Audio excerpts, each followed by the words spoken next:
Welcome to the 36 of you. I don't see all of you on my laptop, but it's great that you have joined, and I'm sure more will join by and by. We have a very interesting talk today. We have talked before about minimizing cheating, but this is in open book exams, and open book exams have a dimension all their own. It's a different paradigm of thinking. And though we think that open book exams encourage cheating, actually it has been shown that well-crafted open book exams and well thought out open book exams can actually does not make much of a difference in learning, in assessment, and in cheating wise, any difference to closed book exams that but we are not comfortable with this mode, and I'm sure my impressive array of these panelists will pick up these points as and when they talk. We have Haroon, as you all know, I don't have to, comes with the experience from working abroad, and it's so easy to say teaching and cheating. Is teaching and in natural sciences, School of Life Sciences, and he's a geneticist, and he's a PhD from abroad, and so we were happy to have him again. We had him once again on a similar topic. Then we will go on to Asia, who will briefly talk about project-based learning. These are some of the things that they explore as a computer science faculty. Haroon is talking about an overview of what it means in open book exams, like how do you minimize cheating. And so Itrat is going to talk again about probably viva, largely viva, coupled with a couple of other with the strategies. And then we have Farheen, who I do not see on the screen right now, but she will talk about what they're doing in maths. And I was very impressed when I talked to Shabnam that she also said like what strategies they are using in maths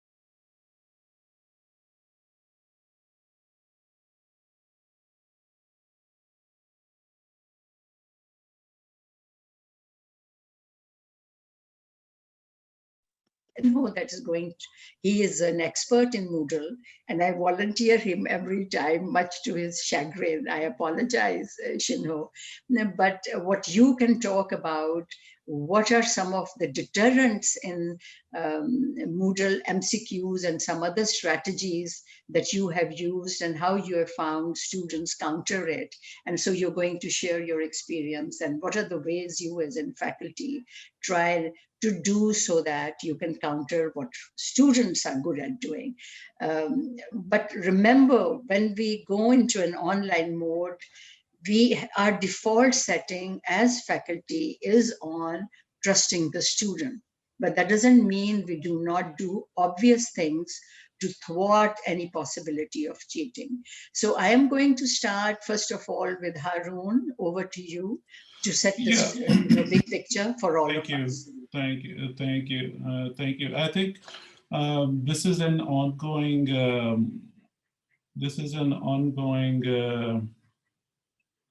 Let me share my slides with you.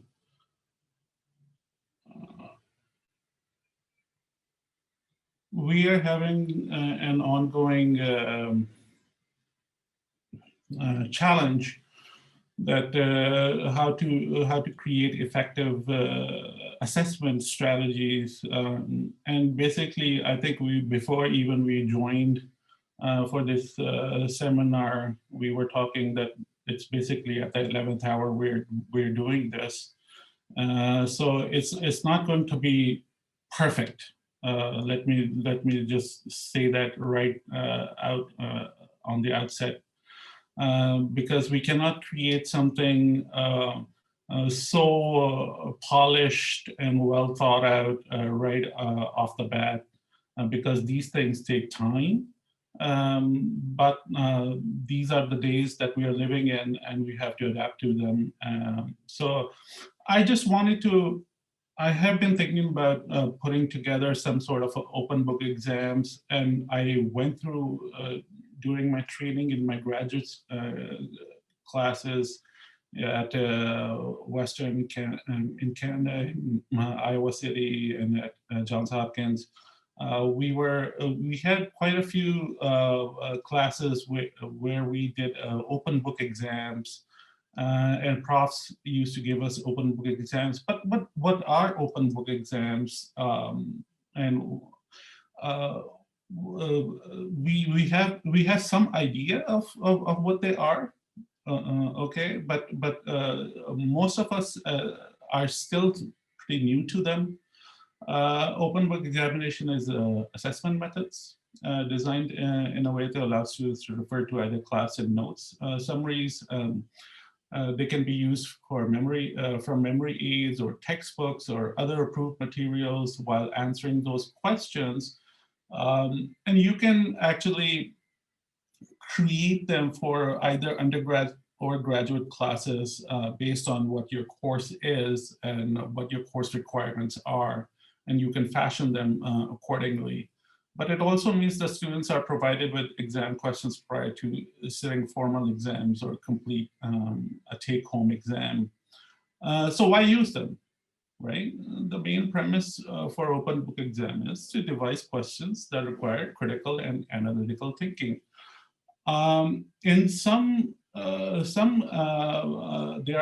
are some groups that do think that this is a better way of assessing students, and it actually encourages higher order thinking and skills in students.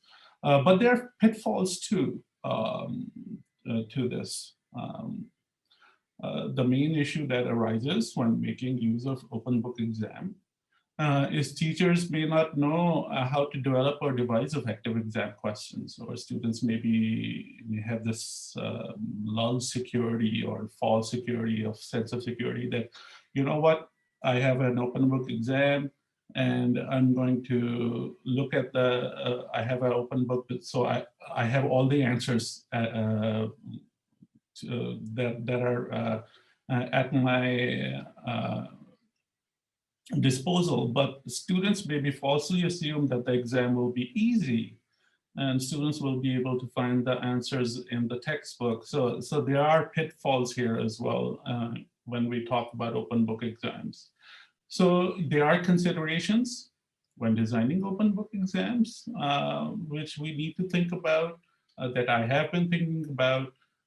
Questions in open book exams need to be devised to assess interpretation and application of knowledge, comprehension skills, or critical thinking. And I will give some examples in a table form how you would change a multiple choice question into a open book exam question later on.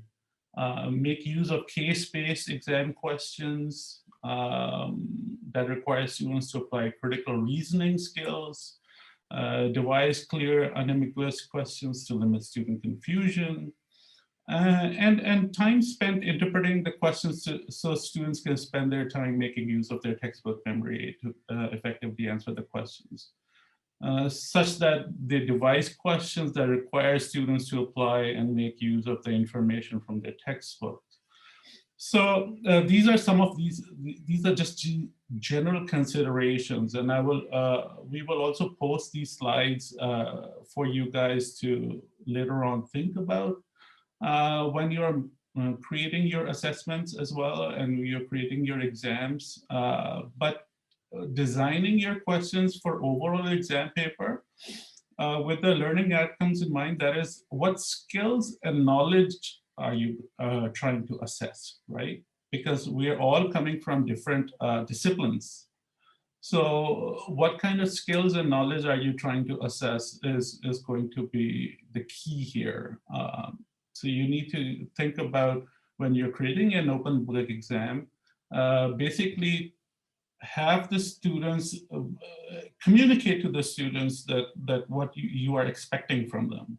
I think that the communication is key there. Structure your exam questions around problem-based scenarios, provide information or background information on a given topic, area of study. present relevant qualitative, quantitative data, so the student can interpret it and apply those concepts that you have actually laid out to them in your lectures. In the structure and contents of the topic questions in a way that tests the ability to apply and analyze, evaluate, or create or synthesize. So all of these different adjectives I'm using, but you can use some of these to fashion your exam such that your open book exams are have a holistic kind of assessment strategy to them. When devising questions to probe student understanding skills and knowledge, these are Socratic questions and reflects levels of strategies. So what I'm thinking is multiple choice questions or short answer questions. When we prepare them, which of these best describe X? Like when we have a multiple choice question, but in an open book question, you can fashion it as in explain how X applies to a Y situation, right? Or which of the following could occur if X interacted with Y would be another example in an MCQ. But if you want to make an open book question out of that, would be what implications does X have on Y current events? Or what theory best explains X? It is another example of a MCQ, but here you can use a compare and contrast method, right?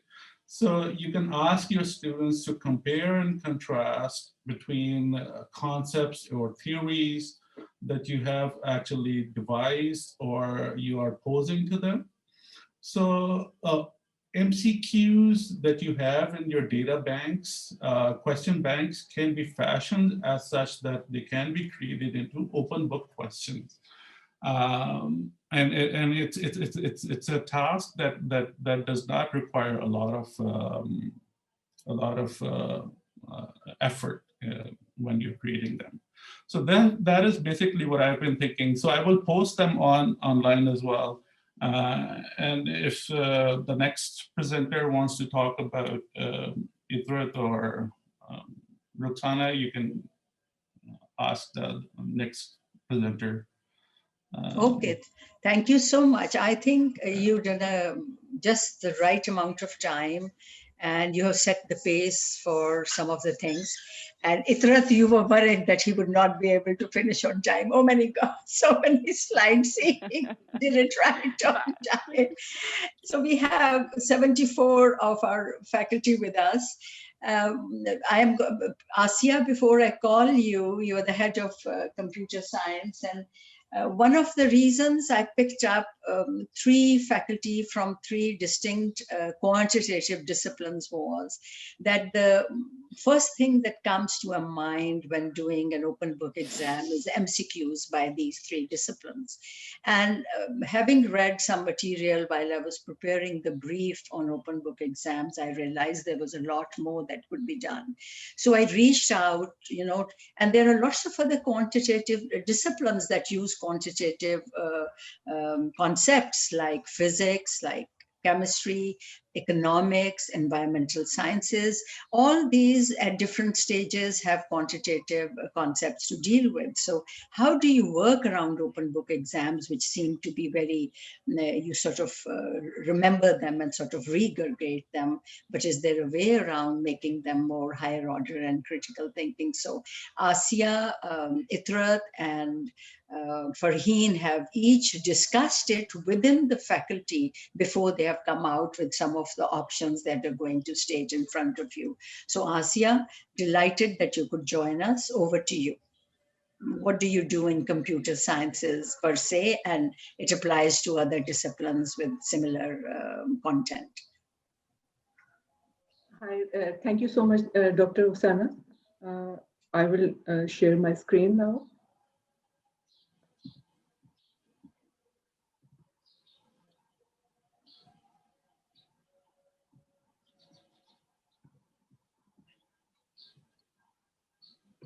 I have been using project-based assessments in my courses this semester, and even previously we have been doing it. And I am also planning to do it for the final assessment. So I thought it would be a good idea to share it here and also discuss some of the challenges that I foresee regarding the final assessment and how I'm planning to go about it. Basically, in computer science, we teach a variety of courses. Briefly, we have programming-based courses, purely hands-on and lab-based courses. Then we have mathematical and quantitative courses. Itrat and Farheen can describe them. Then we have conceptual courses. And finally, we have mixed courses that combine an element of each of these other categories. So in this talk, I'm basically concerned with programming, conceptual and mixed kind of courses. And I hope it will be relatable for most of the faculty that is present here. Regarding online semester and online assessment, we have a consensus among our faculty in the computer science department that we have conducted frequent but low stake assessment. This has resulted in a reduced weightage of the exam and resultantly in a reduced chance of or temptation to cheat on them. We have been giving continuous feedback to our students, and they know how they are expected to perform. We have been analyzing the patterns on Moodle, for example, which students have been active, which students have been submitting their assignments and other work in time, and some other behavior patterns on Moodle. We have also kept our communication lines open, sharing with the students the learning objectives of our courses, the expectations from the courses, sample and practice exams and guidelines. Plus, we have also communicated our FCC in academic integrity policy to the students many a times. Now, for assessment in computer science, we would want our students to possess the skills that they will be required to exhibit in their professional lives, which is problem solving. That is the basic essence of computer science. It is an applied discipline. So we would want our students to not only understand and apply the techniques and the concepts that they learn, but we also want them to analyze various techniques that are available to them, to evaluate the options, and finally to create a solution to any given problem, and to justify their choices among the options that they have made. So this requires us to test them and teach them at a higher level of learning. Essentially, this has led us to resort to project-based teaching and assessment in most of our courses. So in our conceptual and mixed level courses, like in my course, I give them a project, and the mode of the project is take home, open book, open notes, open web. Because even in our normal exam, we allow them to bring their notes and cheat sheets. So it makes sense that we do the same in online exams. And we give them a topic that is either allocated from a pool of topics already present with the faculty, or the students can also propose their own topics that is then ratified by the faculty. In terms of assessments, we do incremental assessments, which has the benefit of affording formative as well as summative assessment. Our assessments are spread over the semester in terms of several deliverables, like particularly we have a proposal submission, problem analysis, algorithm design, coding, testing, and finally a report or a presentation. In order to ensure transparency and integrity, first of all from our side, we have tried our best to be as thorough in our guidelines and instructions as possible, like from algorithm evaluation measures to coding standards to testing methods to report format. Everything has been laid out for them in detail. Then we have also planned and provided them adequate support in terms of faculty availability and ample opportunity for practice on similar problems through the semester. Plus, it is a very important point that we have shared the rubrics upon which they will be evaluated. Regarding transparency and integrity. So in take-home exams, there is a greater opportunity of unauthorized collaborations. Students can collaborate among each other, or they can even contract a third party to do the work for them. Contract cheating is also on the rise these days, especially due to the lockdown effect. So what I have been doing is that I have done spot checks where I would have kind of mini meetings with groups of students, and we will see what everyone is contributing in order to know their participation. Plus, we have provided discussion forums for the students on WhatsApp and also on Moodle. So we know that they are discussing and putting in the work. In computer science, there is one particular challenge. There are lots of data sets that are available on the internet.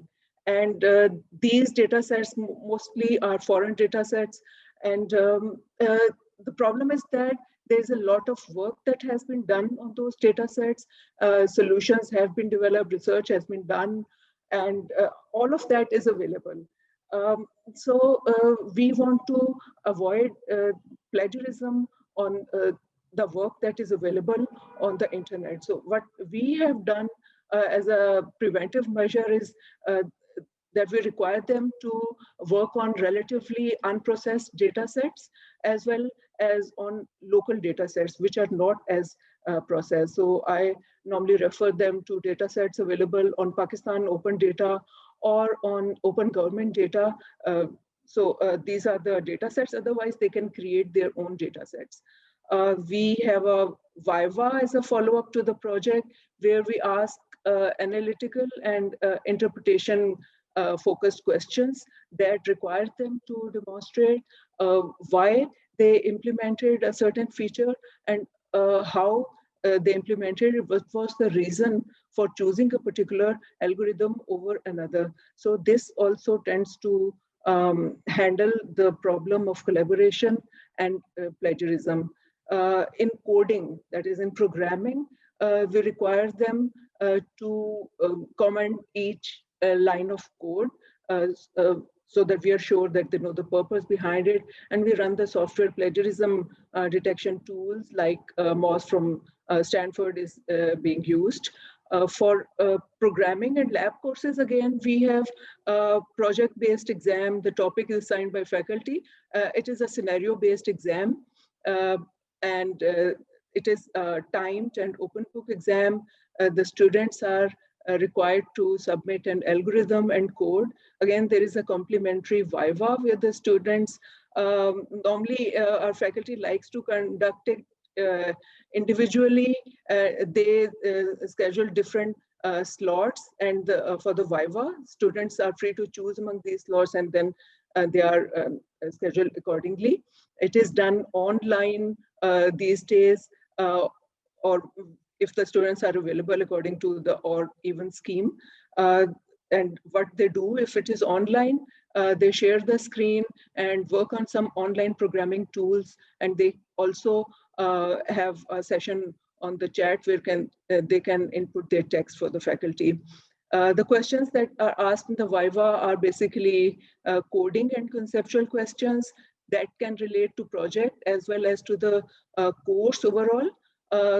We prepare a question bank beforehand, offline, that is categorized by the difficulty level of the questions. The structure of the viva is pre-planned, as in the faculty knows what how many questions they are going to ask from a particular level of difficulty. Sometimes we can also record the viva with the student's consent. So this was all from my side. Thank you so much.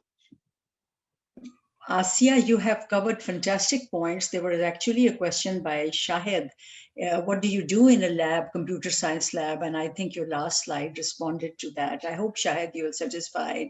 I see a good discussion going on with Amar Chuktai offering, offer of fill in the blank questions, but even fill in the blank questions will have to fall under the same category that we need to shuffle and that we need to keep a strict timeline, and that no exam in open book exam should be a single exam. We should try to pair it with another type of exam, double check, like Asia said, spot checks, like having discussion forums on the side on WhatsApp.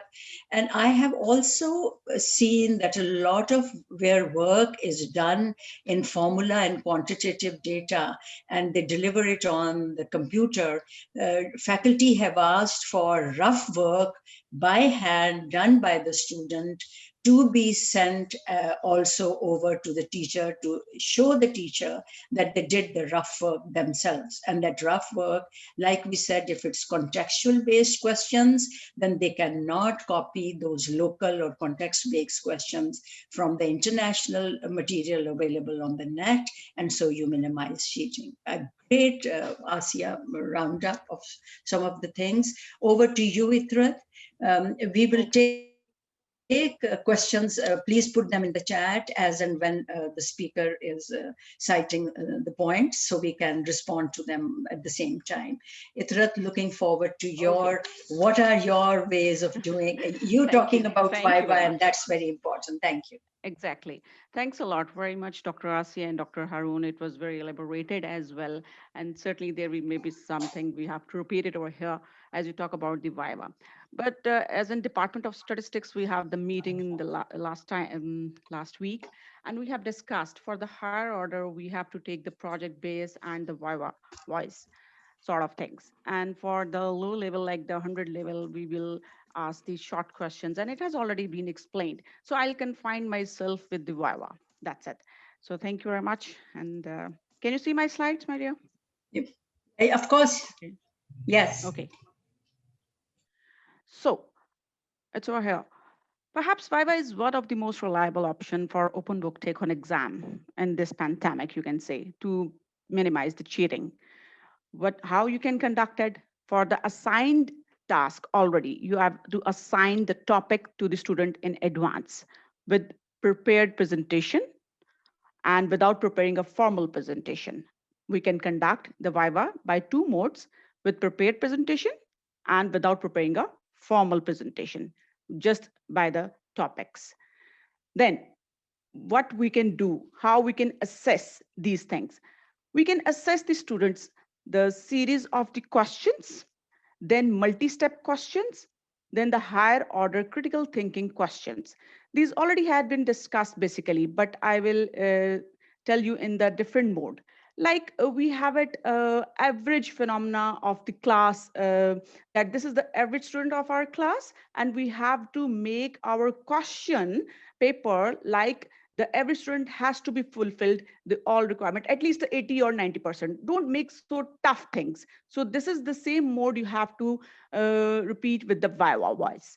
Like the series of the questions means to ask the lighter questions to assess the ability of understanding. Is the student understand the topics well or not? Then multi-step questions. These are the linked questions, and we can easily make it in the mathematics and statistics, as I can give the example. For example, we are talking about the variability, very well known to everyone. So variance is by default having the mean inside into the formula. So we may ask why the author is not using the median instead of mean. It's the linked question. If the student has already learned about the averages, then he or she will be able to give us the answer. And his analysis ability can be assess on this way.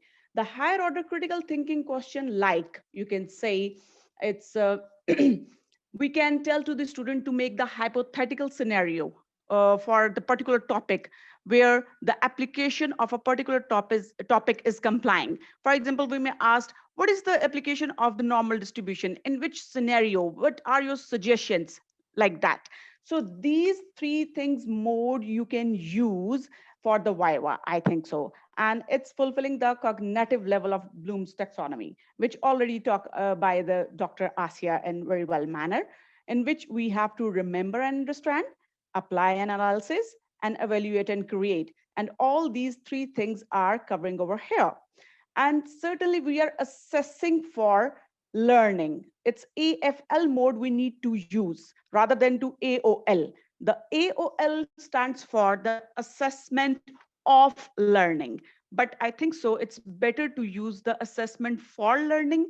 It's fulfilling all these three dimensions and focus on synthesis, analysis, application, interpretation, and thoughtful level of inquiry to the students, by the students. And we are discouraging the memorization and rote learning, which certainly leads to the superficial application of the knowledge. So it seems we are fulfilling these things. Then now, the transparency tool, what we can use, it's the live proctor, like yourself and myself. We are the live proctor. It's as equivalent to say, as we are doing like the invigilation of the student in person in the class. And now we are catering them by live protector. We are observing them by watchful eyes, eye contact to the students, obviously, the sitting position, the headshots, and restricting testing window to them. It's a 90 angle. We can say them, request them to be sit like that in the headshot position. And the timeline, certainly keep the time tighten. If we are not telling them priorly that this question meant for this time, then certainly it will be a great difficulty for the students.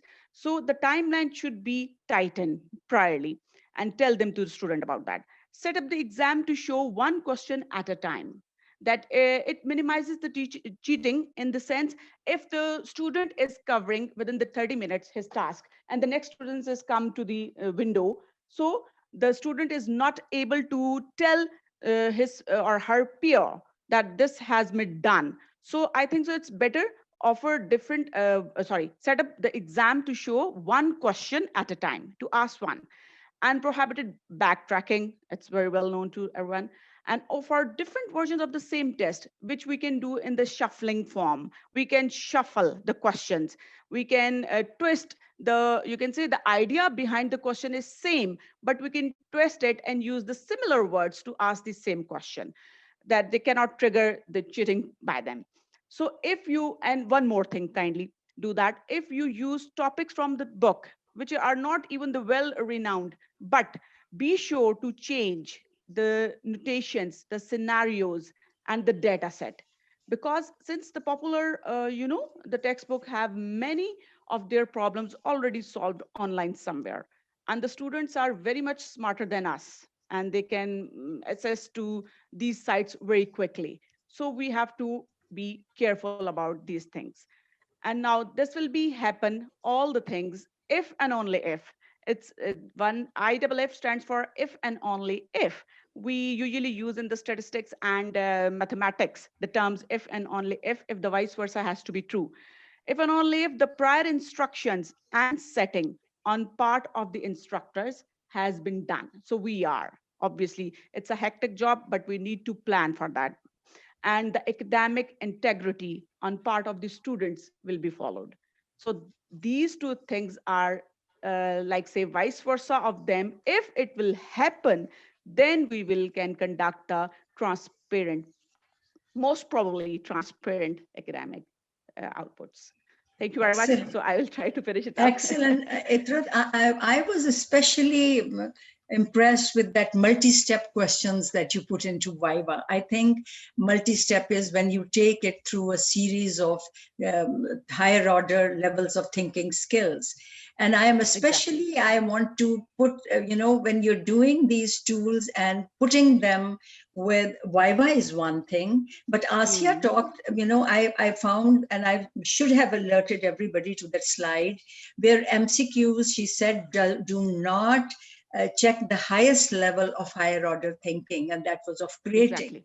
But you can find about creating in a viva. You can understand if the student understands the basic and can create something beyond that out of his own thinking with valid, of course, and credible answers, then that viva takes that step ahead from MCQs. And so mixing up of MCQs or viva or short answers and viva is a great idea. But I did see somebody's Asya saying that, and somebody posed that question in the chat, that it takes a lot of time. Of course, it takes a lot of It is the time. time And it's constraint is time over there, by the way. consuming.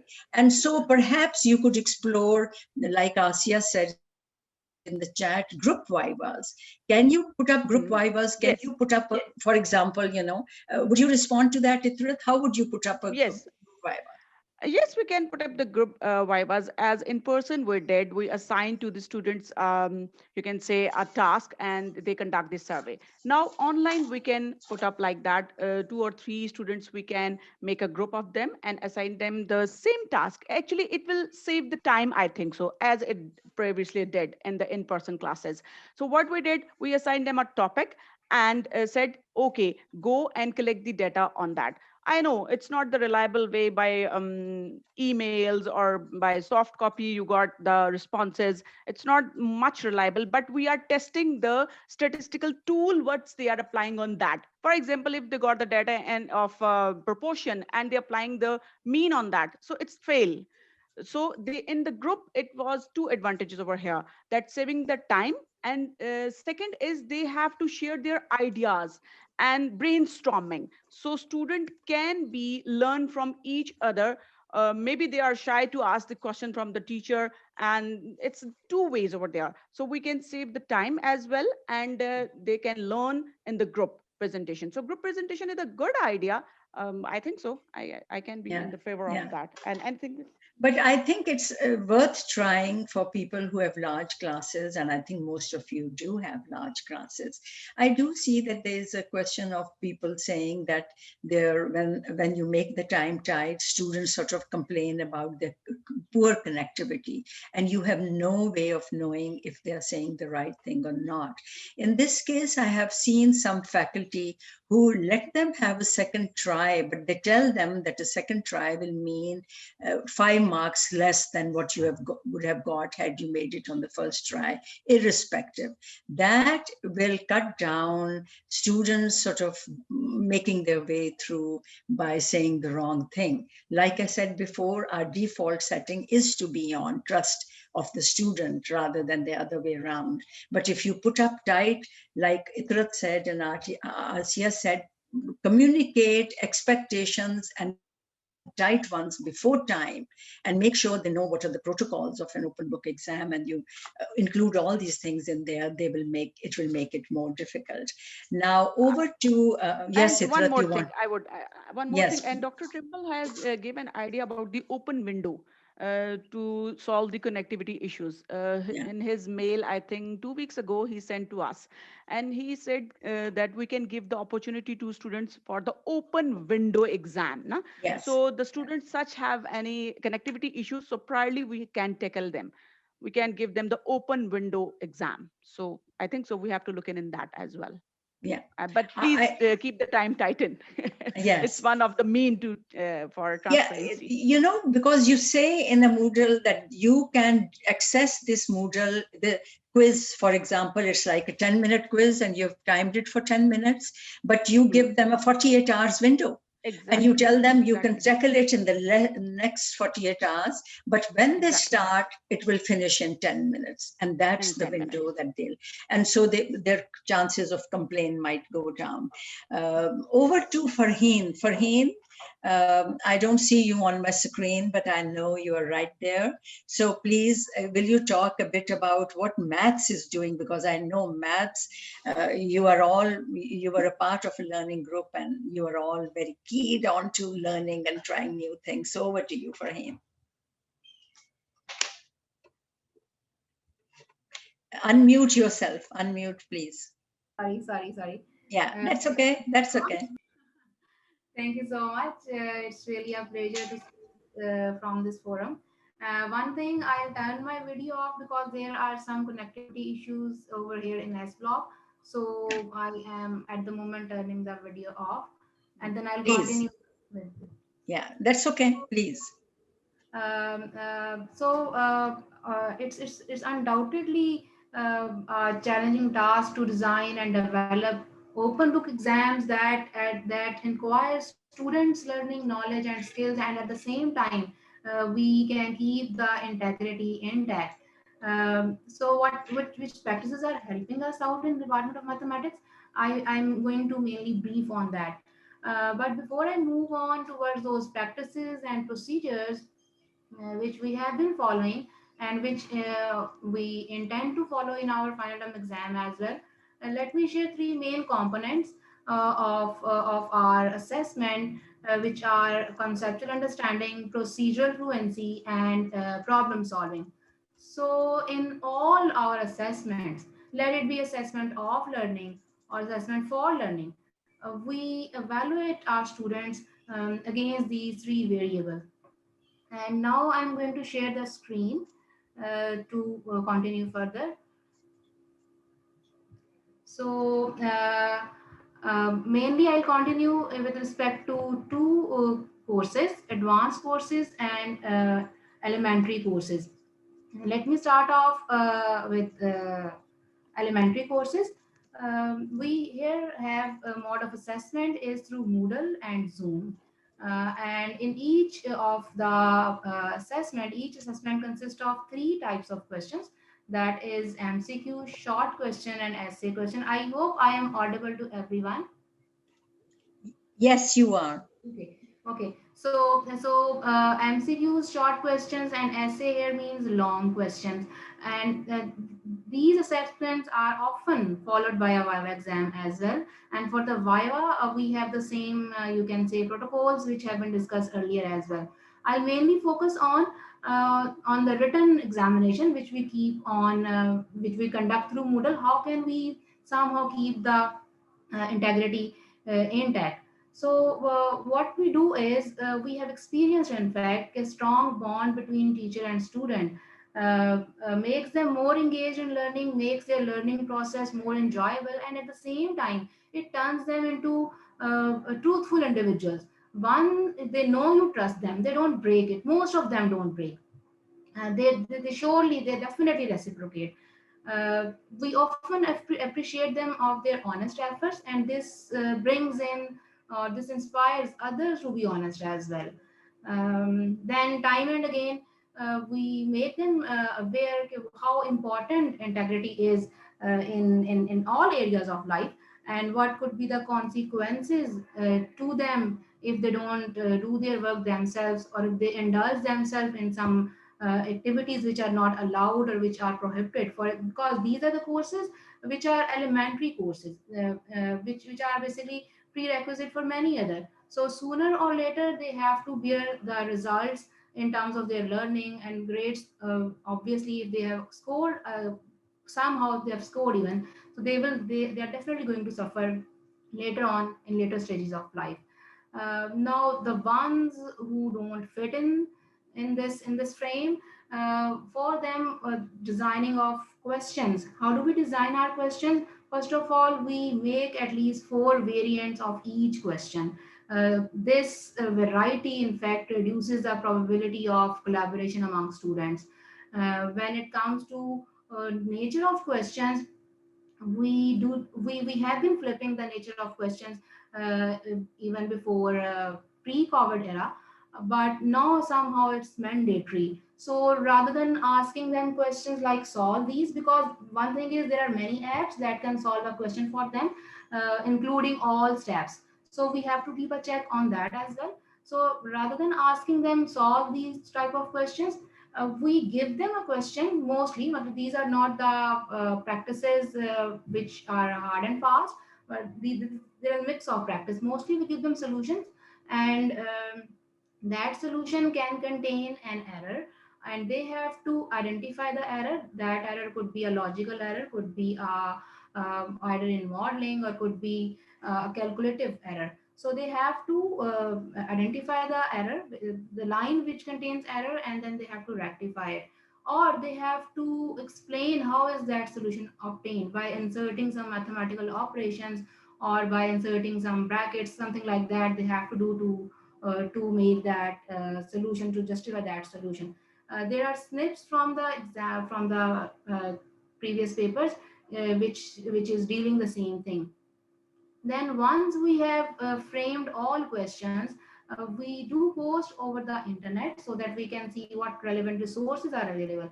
If we're taking some question from a textbook, we do edit that question, and we do solve it before we give it an exam, so that we can understand the level of hardness. And plus, sometimes minute change in the question can be disastrous. It may lead towards something that is inconsistent. And when we have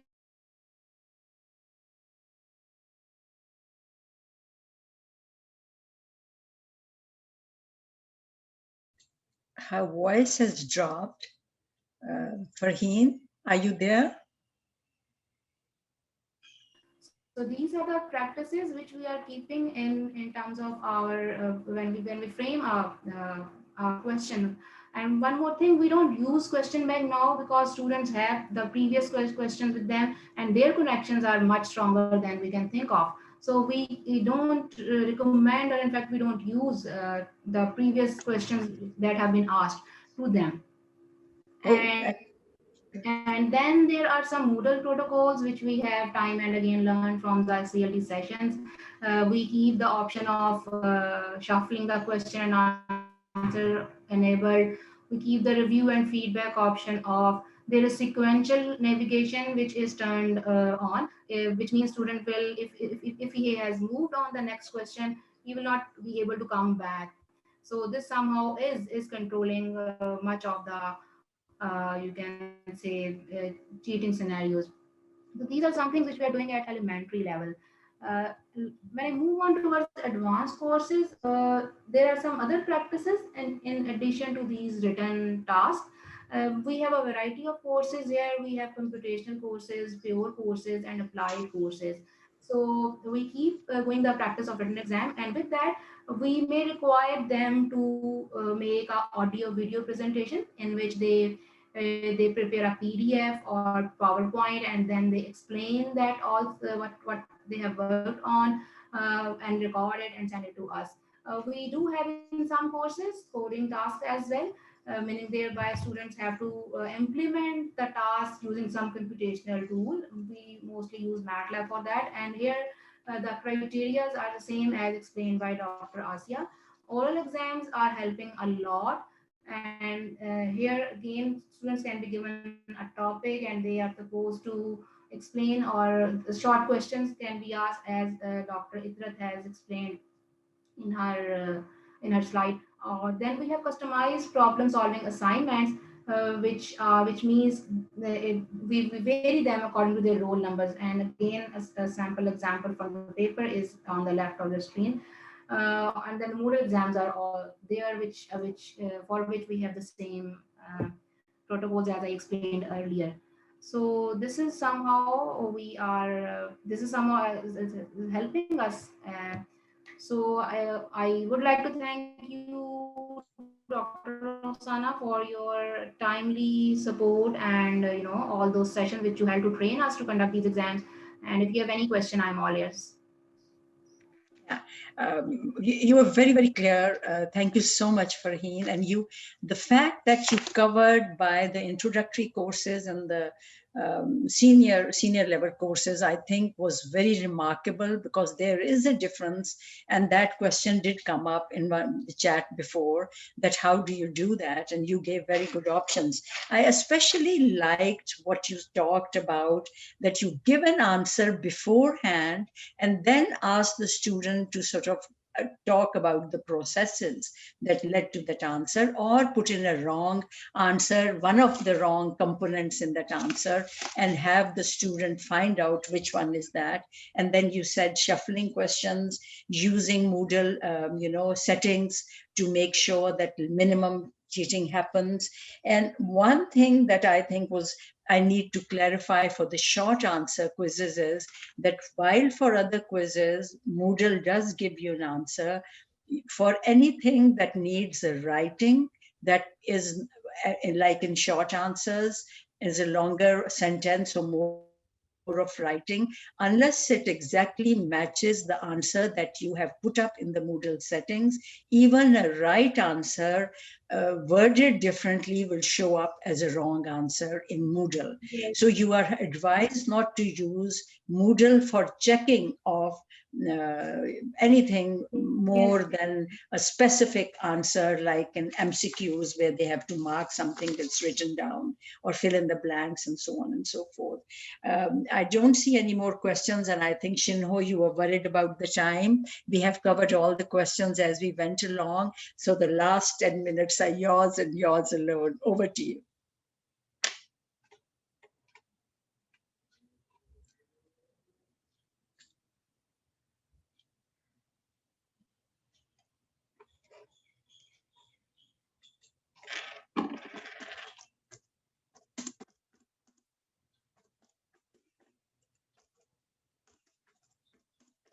Okay, sorry.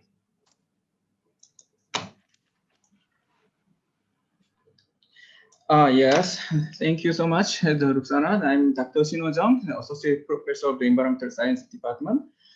Actually, what I'm going to share is something easier. Actually, the most important considerations for open book exam and the higher order thinking problems are already discussed, already presented by the other previous speakers.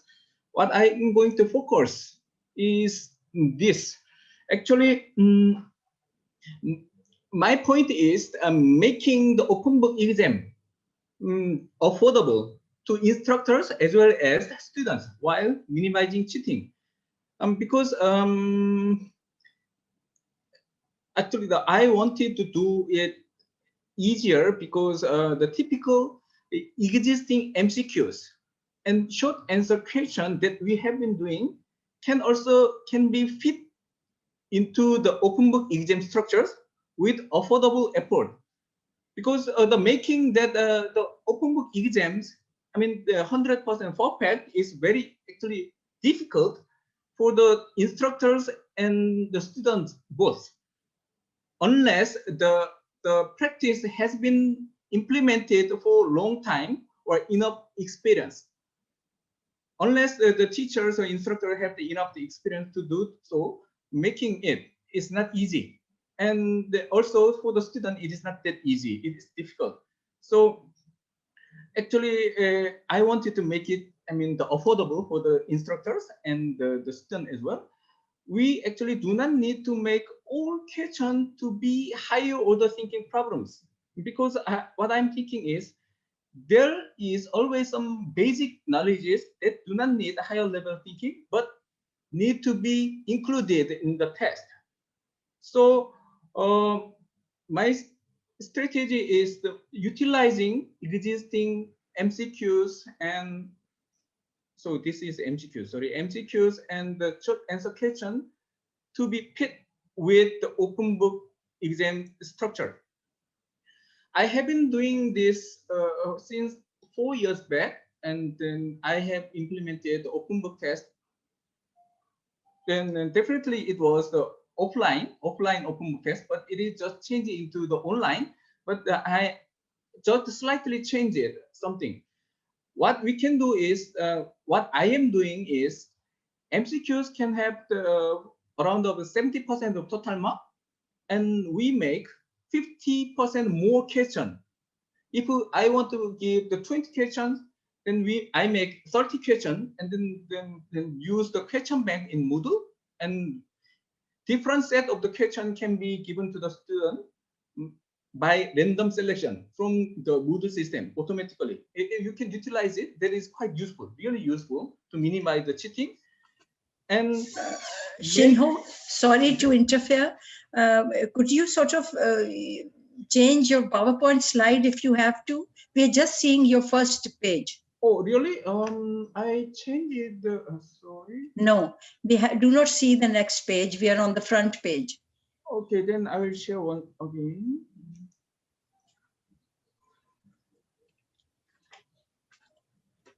Okay, then.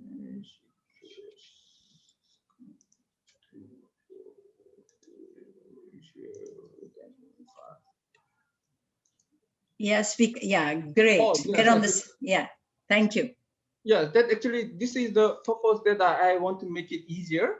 And the MCQs, I want to make it, I mean, total 70%.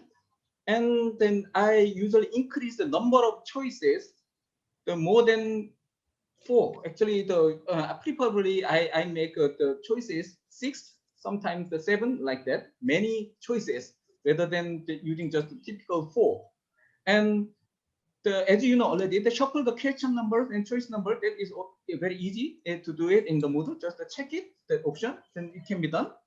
And more important thing is that to make multiple correct answer question rather than the one correct answer.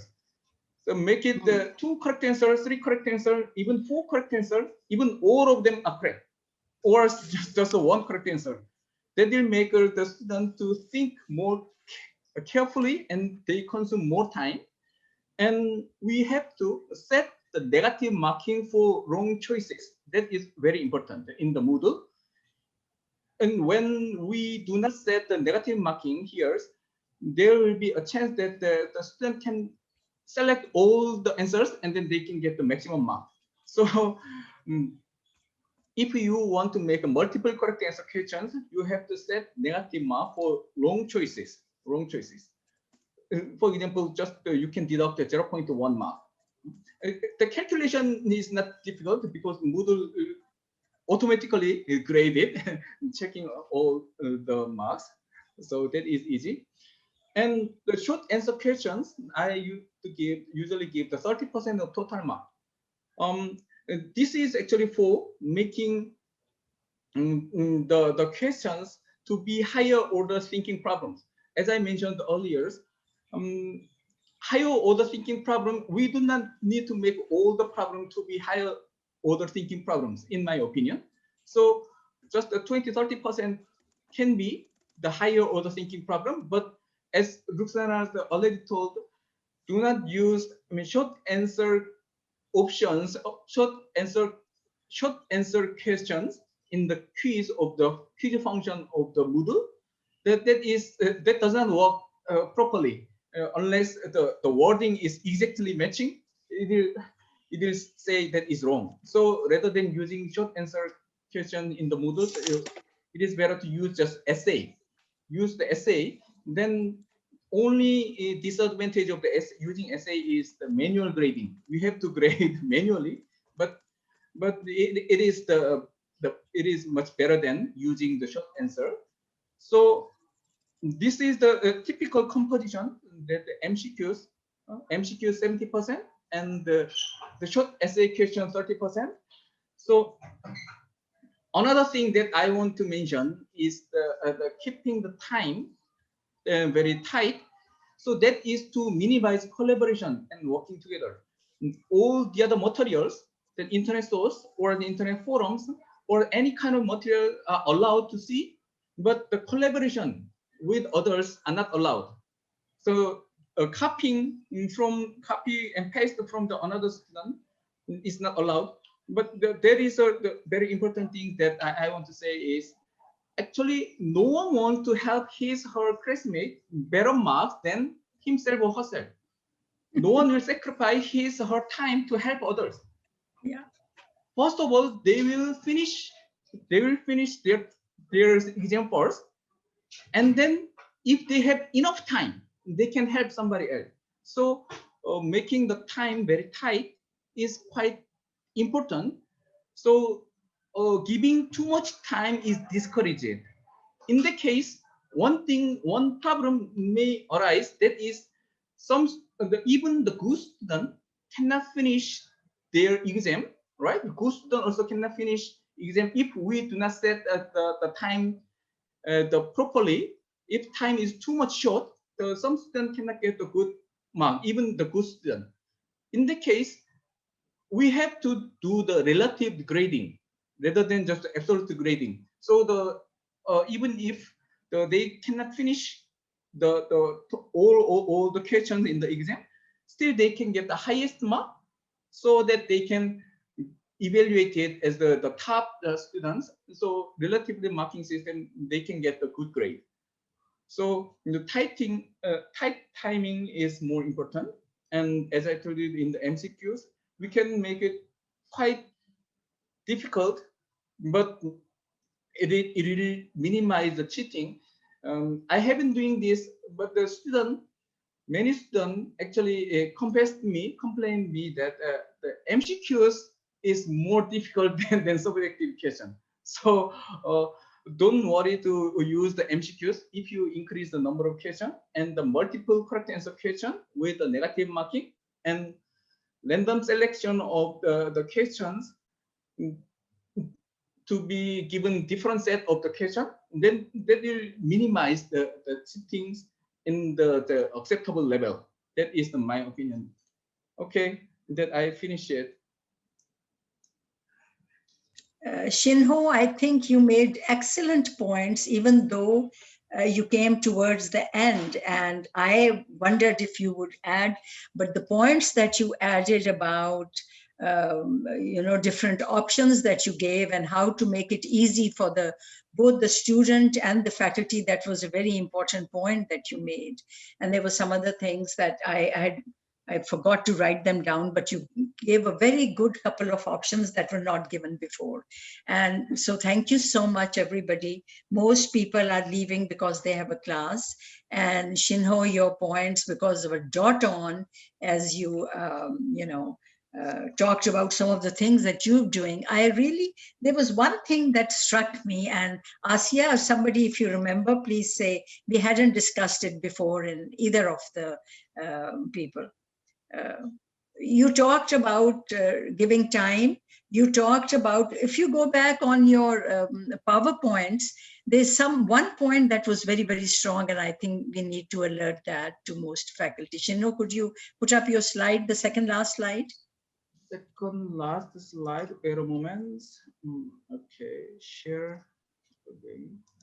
I usually write down by your, but I was answering, no, there was another one.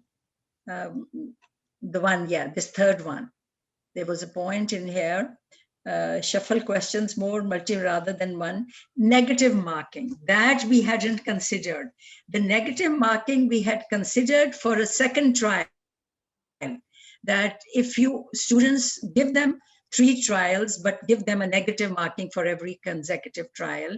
But having a negative marking for a wrong choice is something that has not been considered before. Yeah, it is quite important to do. Otherwise, the student can select all the choices, and they can get the automatically maximum mark according to the Moodle grading system. Yes. If you want to set multiple correct answer question rather than one correct answer, you have to make it the negative marking for the wrong choices. Excellent. But for that negative mark, you have to ensure that you're giving them more than the above 2 and 3 points, like you've said. I think that's very important. If you give them a choice, then they're tackling the questions they're best at. And so if they still make a wrong choice answer, then you give them a negative marking. Perfect. I really love that. Thank you so much, Shinho. That was something I hadn't considered before. So there are still 51 of you. If you have not a class to go to, I am happy to listen to some comments or your best practices or experiences. Mamoona, I see you sitting like the Allama Iqbal pose. And so do you have something to add? And Rehan, you may kindly unrelax. You have been laid back and like really seems like you were enjoying the session. If there are any comments, I haven't heard from Sylvia. She usually comes up with her ideas, but lots of you were, Amir as usual was asking questions and responding to on some comments. Anything to add? No. So I will, lovely to see you all, and thank you for a Thank you for lovely. arranging it, Roxana. Thank you for arranging all of this. Oh, I'm so happy. It was really went off very well. I thought there would be a lot of repetition, but all the experts picked up their areas and they were talking to different areas. I'm really thankful to all of you for doing such a fantastic It's job. our pleasure It's really a help joy. you. And Shinho, please don't stop me from volunteering you. You have great ideas.